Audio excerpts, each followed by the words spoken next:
What's happening, guys? Dave and Bex here from Awarness. Today we're doing a more personal video. I understand that vlogging is kind of a personal thing anyway, because you're seeing our day-to-day run of life or thereabouts.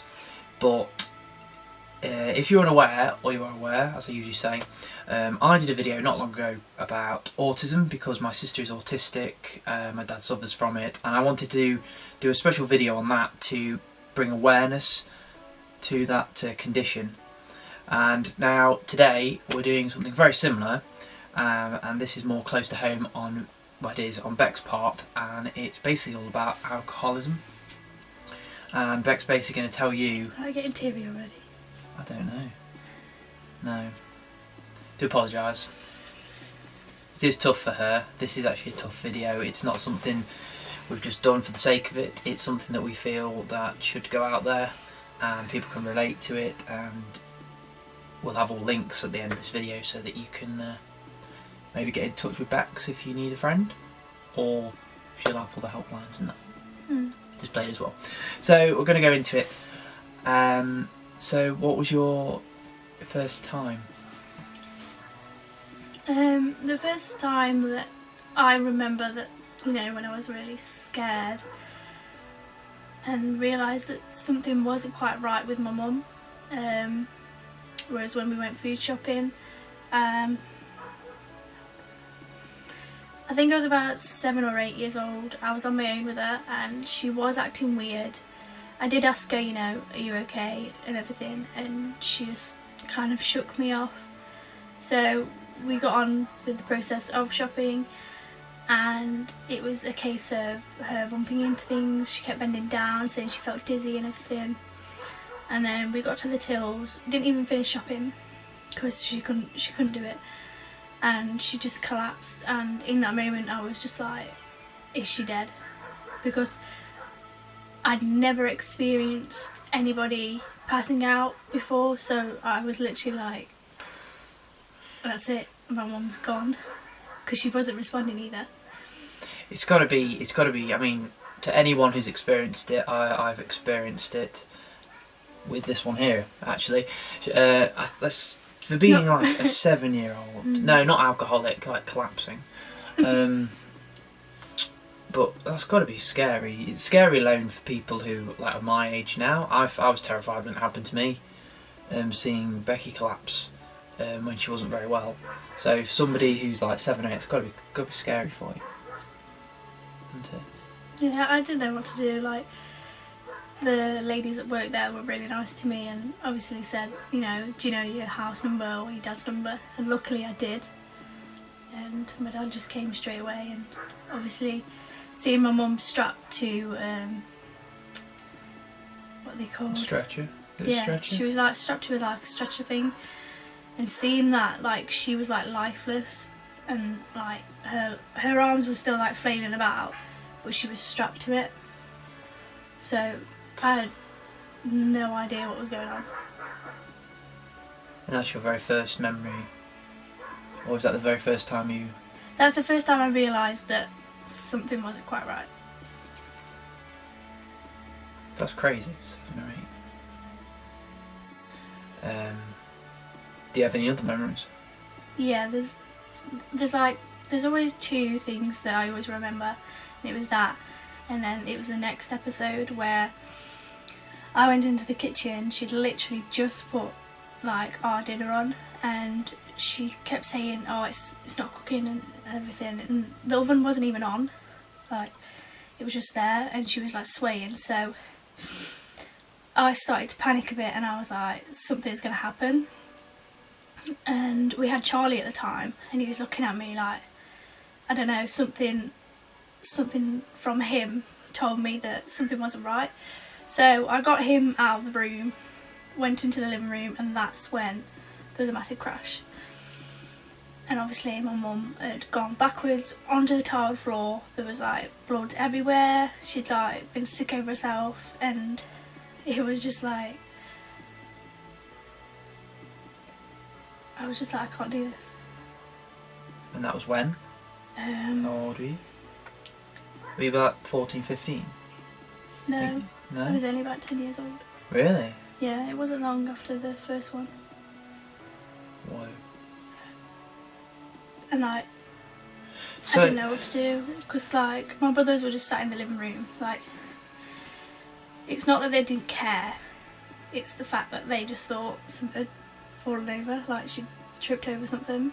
yeah, like when you're not panned and that, and Yeah. you just sort of brush it off. Maybe you ask if everyone's okay, or Yeah, and luckily my brother's friend was with us at the time, and he was a bit more mature, and he actually told me what to do, because I just froze. yeah, which is got to be terrifying, hasn't it? In shock. And how did it affect you? From like there on, like how did this? Well, from like the age of 10 onwards, even now, it was a case of me and my other siblings and my dad doing things that a normal mother would do. And I know, like, some people say, oh, mums aren't just for cleaning and all that, but it wasn't just the cleaning, it was the whole being there for everybody else. Like, if my other brothers had a problem or something was bothering them, they'd come to me or my dad. So it was a case of having my own problems and then theirs on top, and then the obviously worry of my mum on top of that. So you had a lot to take on, yeah. mentally and physically. Yeah. And like, when it came to like my exams and that,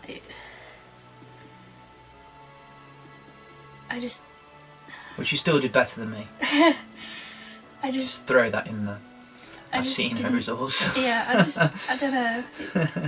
It's kind of hard to explain. It was like, I needed to study and everything, but I didn't want to, because I had to keep an eye on like my mum, make sure that, you know, she wasn't choking on anything and she wasn't doing anything stupid. Cool, it's going.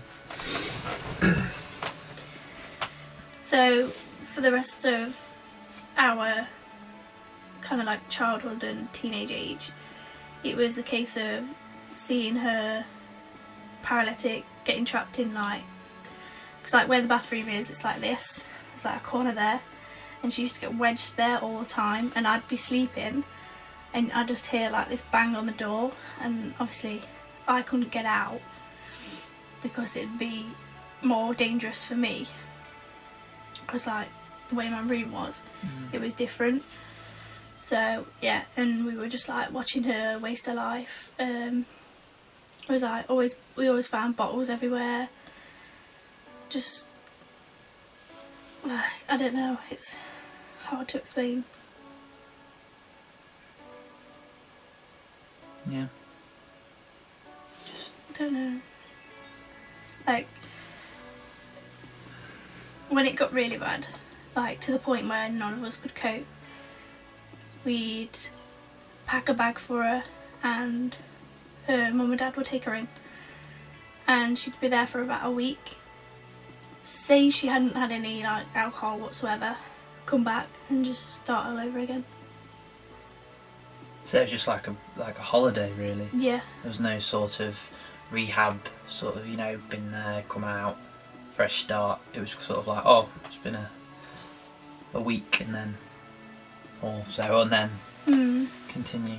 It's like, we went to the doctors and everything, and we've tried literally everything, and unless the person who is alcohol dependent or an alcoholic wants to help themselves, they won't give you help. Like, they'll give you medication that will make you feel sick every time you have alcohol, but apart from that, they just kind of say, we've just got to wait for her to make the decision. That could be never. Yeah. Or it could be tomorrow, I guess. From my point of view, I've known the family for, I'd say, under a year, just under a year ish. You know, it's a couple of months and it'll be a year, but anyway, that's not relevant. And in that time of knowing this family, which, you know, herself I mean, you know, Beck straight away, you know, she's incredible to me, but her family alone is remarkable, like all of them. But the main, like her brothers, her dad, I've watched what they have to go through, and you think it would just, you know, you think, some people think, oh, they're going to be different when like someone like a guest or someone's in the household, and in a way a little bit it was when I first came, but then it's got worse ever since. And I've watched it and even experienced it and been a part of, you know, what they have to go through, and I have so much respect for them.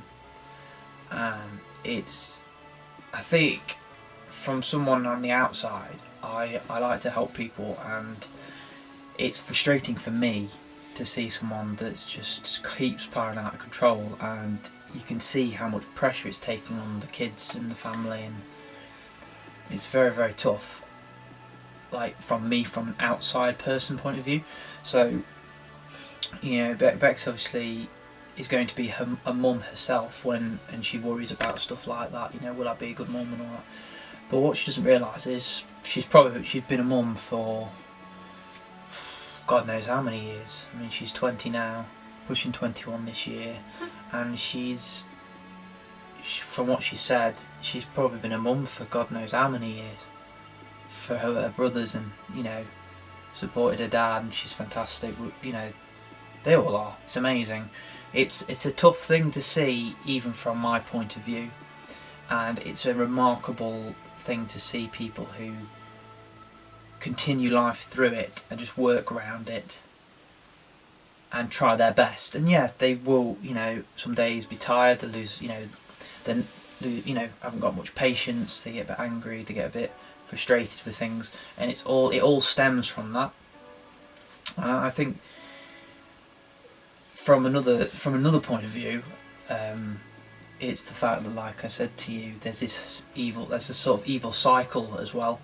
So like, she wants to help herself, this is from what I see, she wants to help herself. What happens is she gets paralytic, and then she'll go to sleep ridiculously early. I mean, really early, and it's ridiculous. Like, she'll be awake for like 4 hours, and then she'll go to bed, and then not wake up till after we're up and probably doing stuff. So, you know, she's asleep for like, God knows, 15 hours or something daft, or roundabouts, like barely eating and that. And you can see, because I know it looks like we're digging all the time at it, but I will say this, that it's really sad, because you can see on certain days what she's like and what she can be like without the alcohol in the system, and it's there, and that's the more frustrating thing. You can see it, you can see the peak of it, you can see it's there on the horizon, but every time you think, you know, it's sad, because you want her to, you know, you could see what she could be without the demon drink, you know, like alcohol. You can drink alcohol, got nothing against alcohol, I like an odd drink now and then, but this is obviously, you know, excessive and beyond what you know, percentage of people do with alcohol. Sometimes get drunk, but they won't do it every single day, you know. It is an issue, it is a problem.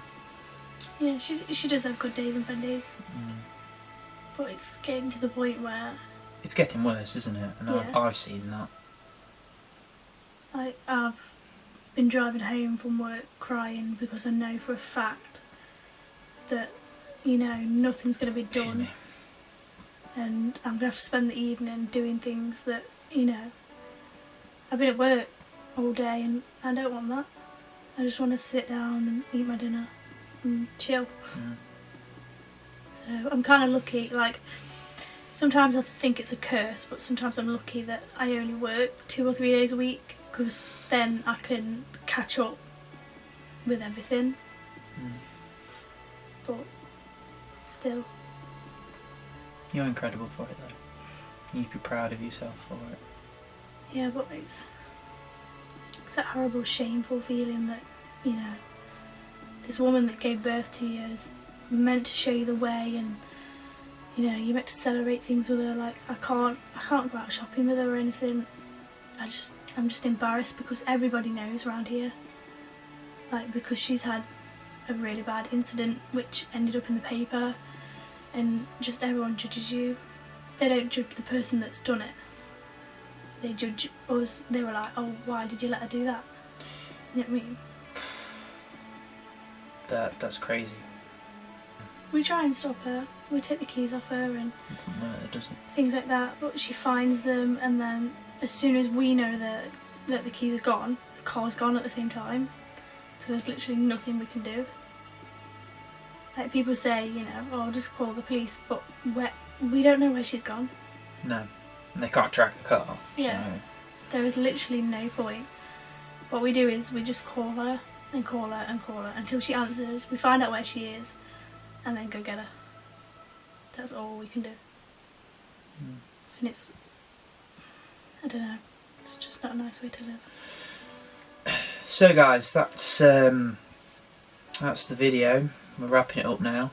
If any of you guys that are watching this have been through similar experiences, going through the same experiences, you know, there's people out there who are going through and have been through the same experiences. So you know, don't feel like you're alone. We wanted to post this video once again, like I did for the autism one, to post awareness, this time on alcoholism. On the bottom, obviously, in the comments and that, not in the comments, sorry, in our, what's it called? Description box. We'll put some information and stuff that might help you if you've come across this video. Anyway guys, we're going to say bye bye. Just to add, like, if you need help, ask, because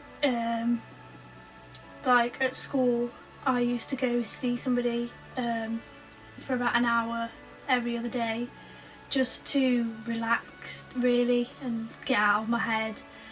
You know, I used to do fun little activities and that, and there's other help like Mind, they're really good. There's a is it the Childline one?